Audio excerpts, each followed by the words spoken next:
Well, Irv, the New York Giants stayed in Phoenix. So much for staying in the sunshine. Next time they stay in New York, in the snow if need be.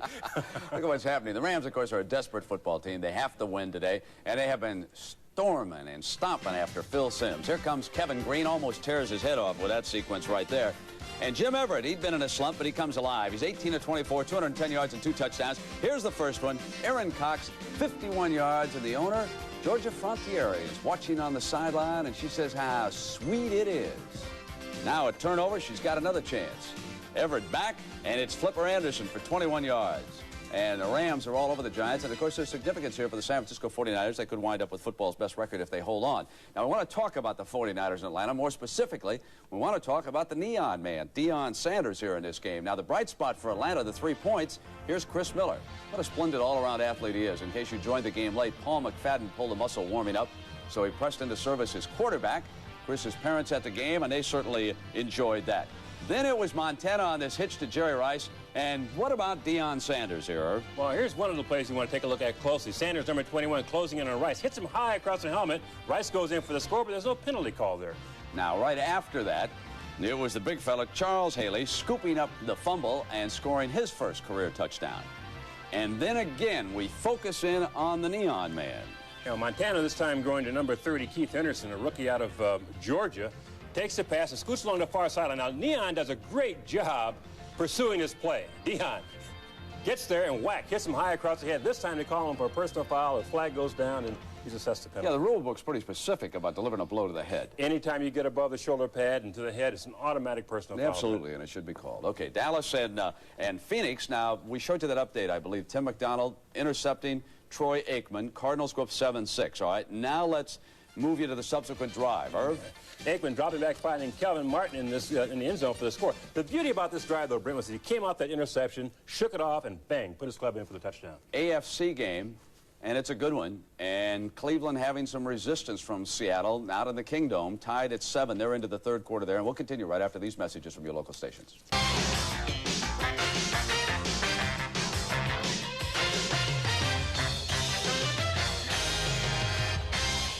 When the sun came up, I found 2 people who believed in the Washington Redskins, Irv Cross and a coach by the name of Joe Gibbs, whom we spoke to earlier.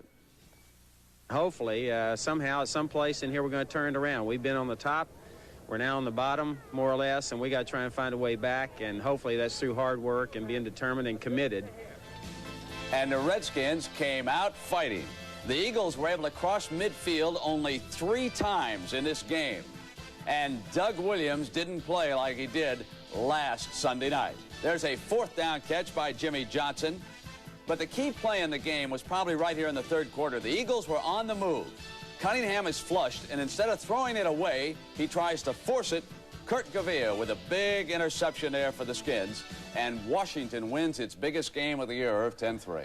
10-3, a great effort, a great coaching job by Gibbs, but really a revamped offensive line. He came in all beat up and battered, but came out with a great victory. And, you know, finally, the Minnesota Vikings were able to win a game outdoors. They went down to Tampa. 24-10 was the final score.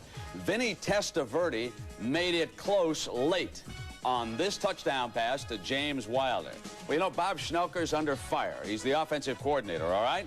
So what did you do for Jerry Burns today? Well, designed this play.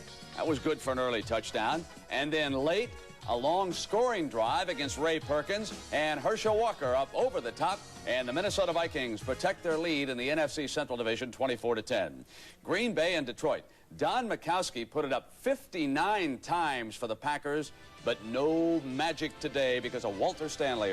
Walter Stanley, a guy who played with the Green Bay Packers for a number of years and was cut by them early this season and picked up by Detroit, picks up this punt and rambles 74 yards down the right sideline for the Lions. And what's your feeling about Rodney Peete these days?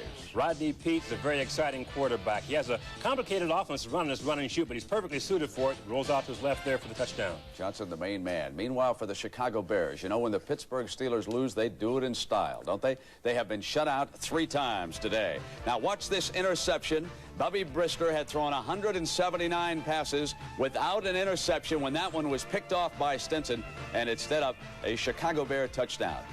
We keep talking about Jim Harbaugh, the extra dimension for Chicago.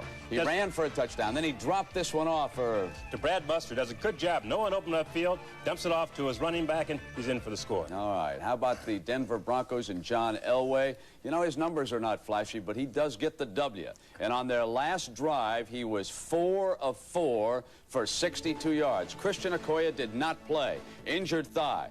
Watch the shovel pass to Steve Sewell, 31 yards to the 9-yard line, and that will set up the winning field goal attempt by David Treadwell. When Treadwell was down at Clemson, he used to win games like this in dramatic fashion, and he pulls this one out, and the Broncos now run their record to 8-2. Meanwhile, also in the AFC, a big win for Buffalo, and they're a game behind them at 7-3, 30-7, and for the afternoon, it was this man, This man, Jim Kelly, hitting Thurman Thomas this time for an 8-yard touchdown. Buffalo fans are happy to see him back in the lineup. Exactly. All right, how about Miami and the New York Jets? The Dolphins never win when they come to New York, but they snapped that streak this afternoon. Their first win since '84. Pete Stoyanovich, can you use that wind? You bet. A 59-yard field goal, the third longest in the history of the NFL. How'd Dan Marino do, Herb? This pass isn't the longest pass in the NFL, but you've seen him do it so many times. Marino, fading back, hits Mark Clayton. Watch what he does with it after he gets it, Brent. Nothing to it. 78 yards later, he's in the end zone. And the Dolphins enjoy that win. The New England Patriots, they had never lost to the New Orleans Saints, but that string was snapped, and here's Irv Cross's favorite defensive play of the day. Defensive backs love this kind of play. The batted ball, tip ball, whoops, Brett Maxey comes up with it, rams along the left sideline for a 27-yard touchdown. Terrific. And the New Orleans Saints are now at 5-5, thanks to that defense. Now let's send you back to the stadium and a game you're enjoying on CBS.